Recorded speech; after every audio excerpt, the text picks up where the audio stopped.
Welcome to Not Milk Never Milk. Subscribe if you're lactose intolerant. In this video, I will explain how to make spaghetti sauce not watery. We will start by selecting the right ingredients. Always begin with high-quality, ripe tomatoes, as they form the foundation of your sauce. Next, sauté finely diced onions and garlic in a heavy-bottomed pot until they are soft and fragrant. This step builds a rich flavor base and helps prevent excess moisture from the start. The key to a thick, rich sauce is proper simmering.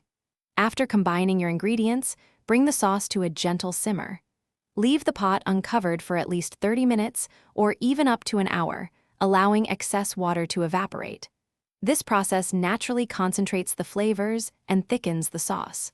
Remember to stir occasionally to prevent any sticking to the bottom of the pot. If your sauce still needs a little help, there are a few optional thickening aids.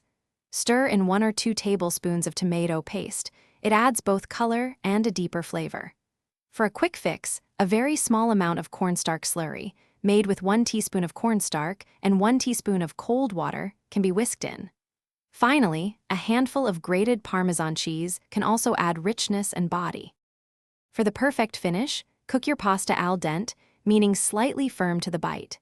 Then, transfer the cooked pasta directly into the sauce, tossing to coat thoroughly. This allows the pasta to absorb some of the sauce, making it even more flavorful.